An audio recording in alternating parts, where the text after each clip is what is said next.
And we have kids that are watching the internet, and they want to be masterminds. And then you wonder, why do we lose all these kids? They go over there, they're young, they're impressionable. They go over, they want to join ISIS. We're losing a lot of people because of the internet. And we have to do something. We have to go see Bill Gates and a lot of different people that really understand what's happening. We have to talk to them, maybe in certain areas, closing that internet up in some way. Somebody will say, oh, freedom of speech, freedom of speech. These are foolish people. We have a lot of foolish people. We have a lot of foolish people. We've got to maybe do something with the internet because they are recruiting by the thousands. We have been fighting alongside al-Qaeda, fighting alongside ISIS. ISIS is now emboldened in 2 countries. But here's the anomaly. We're with ISIS in Syria. We're on the same side of the war. Look, ISIS got started through funding from our friends and allies, because as people will tell you in the region, if you want somebody who will fight to the death against Hezbollah, you don't put out a recruiting poster and say, you know, sign up for us, we're going to make a better world. You go after zealots, and you go after these religious fundamentalists. That's who fights Hezbollah. And for you to lose that war was pretty significant. And I don't know if you perceive it as a loss, but it certainly was a shift of perception by the rest of the world. Did you perceive that as less than stellar? It certainly wasn't a victory. I think I think basically the war was not won because we lacked a strategy, and the strategy is a very simple one. We faced about 5,000 Hezbollah, which are really Iranian forward infantry with missiles. When you, in a war, in order to win, you take overwhelming force with firepower and mobility. You move very quickly at the enemy's weakest point. That's basically how you win wars.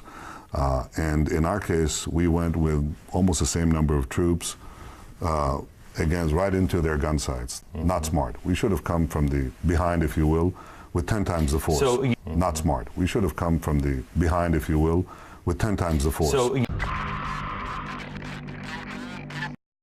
Alright guys, so I'm about to go out and run some errands here in my city of Miami.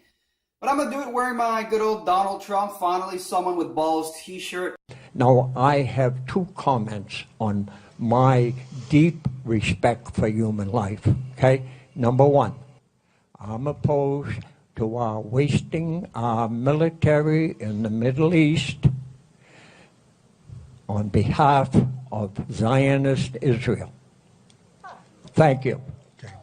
All right, well, let me just tell you that Israel is a very, very important ally of the United States, and we are going to protect them 100%.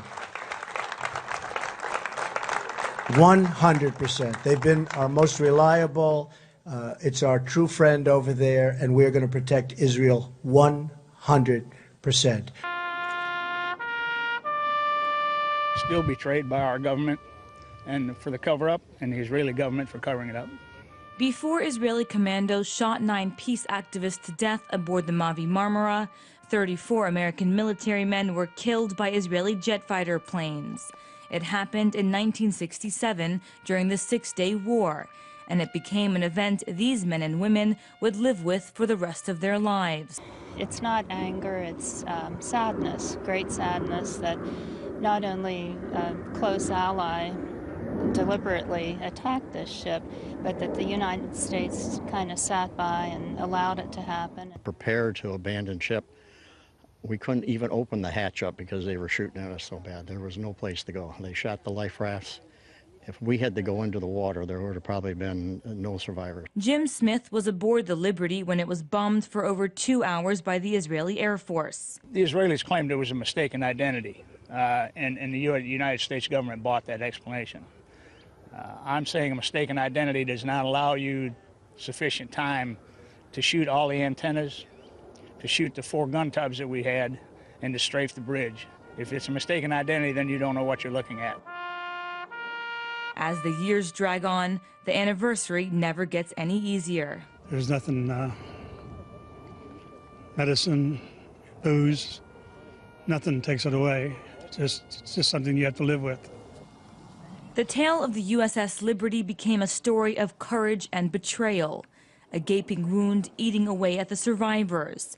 As another year passes by without a congressional investigation, the survivors wonder if justice will ever come their way, hoping with uncertainty that one day Israel will face harsh penalties for killing American citizens in an event many claim was a cover-up. And 51% of those polled agreed that Muslims in America should have the choice of being governed according to Sharia. You know what Sharia is? 51%. It's going to get worse and worse. You're going to have more World Trade Centers. It's going to get worse and worse, folks. We can be politically correct and we can be stupid, but it's going to get worse and worse. I remember getting a call from the fire department commander telling me that they were not sure they were going to be able to contain the fire. And I said, you know, we've had such terrible loss of life. Maybe the smartest thing to do is pull it. And they made that decision to pull, and then we watched the building collapse.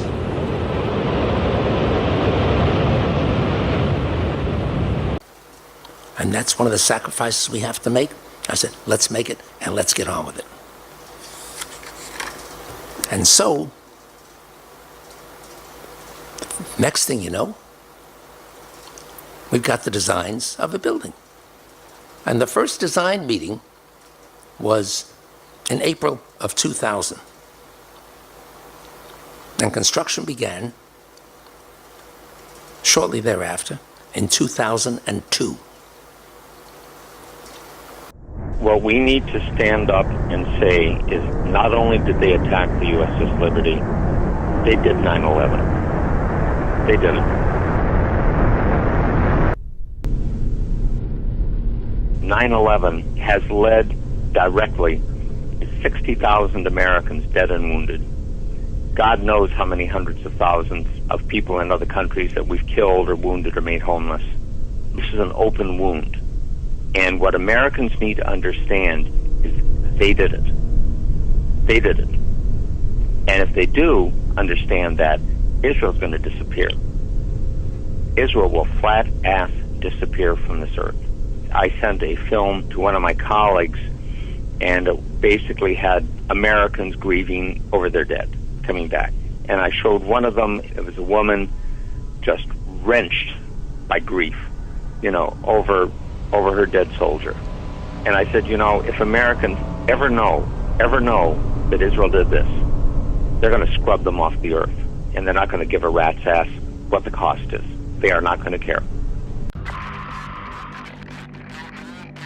We have two threats. One of them, you're quite right, we focus on is beyond the horizon in the form of these rogue regimes like Iraq or Iran that are feverishly arming themselves with ballistic weapon missiles or unconventional weapons, biological or atomic warheads, which are trying to secure. And that is a grave danger for the entire world. There's no question about that.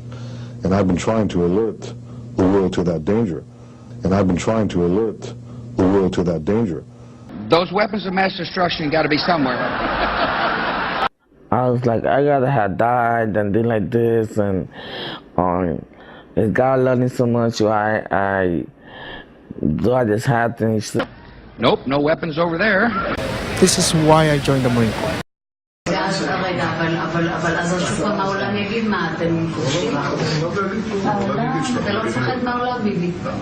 במיוחד היום עם אמריקה, אני יודע מה זה אמריקה. אמריקה זה דבר שאפשר להזיז אותו בקלות, להזיז לכיוון הנכון. הם אומרים שהם בעדינו, אבל כאילו... לא יכולים. אז אם אנחנו עושים איזה משהו, אז הם... יש שווה, אז נניח שהם אומרים משהו. אז אמרו, 80% מהאמריקאים תומכים בנו. זה אבסורד. The deal doesn't even require Iran to dismantle its military nuclear capability. Yes, it places limits on its military nuclear program for only a certain number of years. But when those restrictions expire, Iran will have an industrial-sized military nuclear capability ready to go and with zero provision for delay, no matter how bad Iran's behavior is. Terrible, terrible situation that we are all placed in, and especially Israel.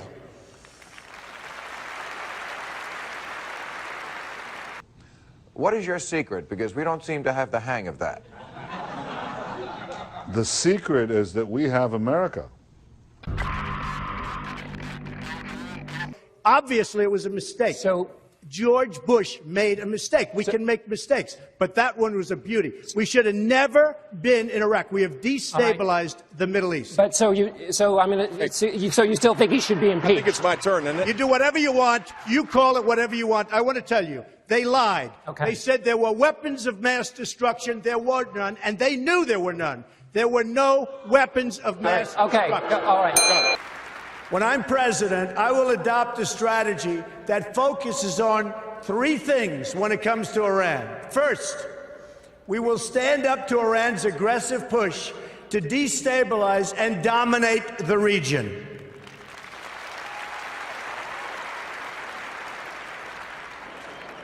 Iran is a problem in Iraq, a problem in Syria, a problem in Lebanon, a problem in Yemen, and will be a very, very major problem for Saudi Arabia. The Israelis and the Saudis would love to see our money and our young men and women being killed to fight their enemies in Iran. All right. When you look at the bottom line, who this benefits if it leads to military action against Iran, it only benefits the Israelis and Saudi Arabia. And there's a precedent for it. We've already fought 2 wars against Iraq in favor of Israeli interests and Saudi interests. So we're always being pushed to get our people killed for their interests. So I think it could happen another time. Why not? Now, the United States might be seen as Israel's most staunch ally, but that doesn't necessarily mean the officials of the two countries like each other. And here is something to prove the point. An article in The Atlantic quotes this as the latest description of Benjamin Netanyahu given by one of the Obama administration's officials. The reporter who interviewed the official says that he's keeping a running tally of similar name-calling incidents from over the years. And here are just some of the names given to the Israeli Prime Minister by White House officials. אכפת לי מחיי כל אזרח ואזרח וחיי כל חייל וחייל. הייתי בשדה הקרב פעמים רבות, סיכנתי את חיי למען המדינה, ואינני מוכן לעשות ויתורים שיסכנו את המדינה שלנו. וצריך להבין, האינטרסים העליונים שלנו, וראשם הביטחון ואחדות ירושלים, אינם עומדים בראש מעייניהם של אותם גורמים אנונימיים שתוקפים אותנו ואותי אישית. הברית האסטרטגית והברית הערכית בין המדינות נמשכת ותימשך. My name is Donald Trump, and I'm a big fan of Israel. And frankly, a strong prime minister is a strong Israel. And you truly have a great prime minister. In Benjamin Netanyahu, there's nobody like him. He's a winner. He's highly respected. He's highly thought of by all. And people really do have great, great respect for what's happened in Israel. So vote for Benjamin. Terrific guy, terrific leader, great for Israel. A lot of people say an agreement can't be made, which is okay. I mean, sometimes agreements can't be made, not good. But, you know, you have both sides, really, but you have one side in particular growing up and learning that these are the worst people, these people are the worst people, et cetera, et cetera. It is a very, very tough agreement to make because the other side has been trained from the time they're children to hate Jewish people. But I will give it one hell of a shot, that I can tell you.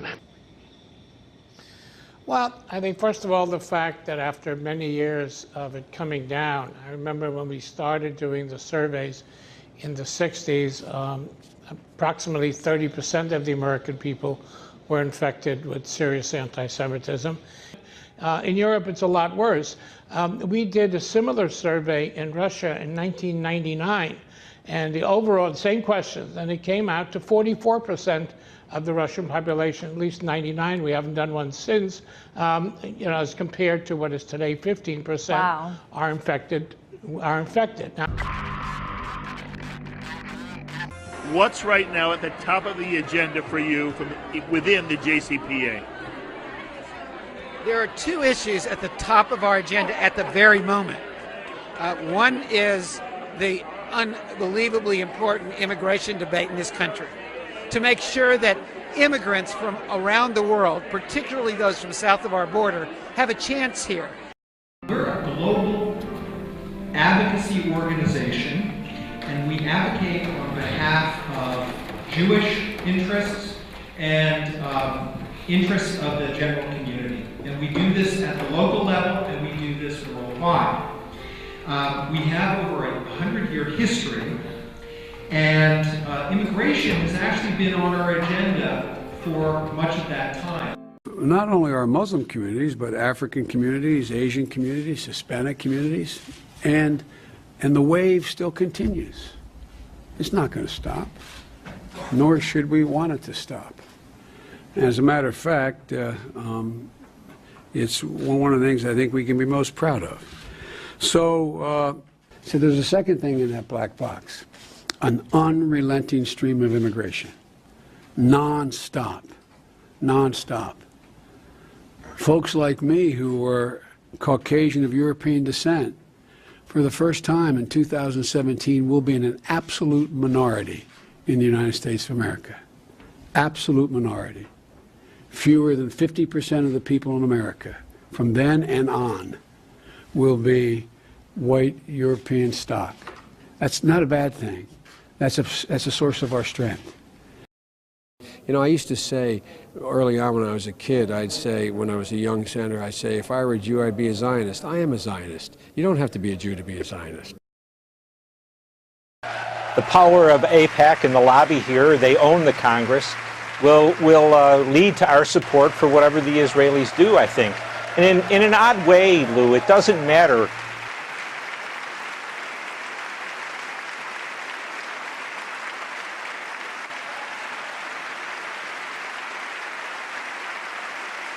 The United States government has been hijacked by the globalists, Bilderberg type people, the corporations. They're the ones who are running things. Y'all know the deal. The reason why Trump is better, because he's not a part of that crony system. I've been with Israel so long in terms of I've received some of my greatest honors from Israel. My father before me, incredible. My daughter Ivanka is about to have a beautiful Jewish baby.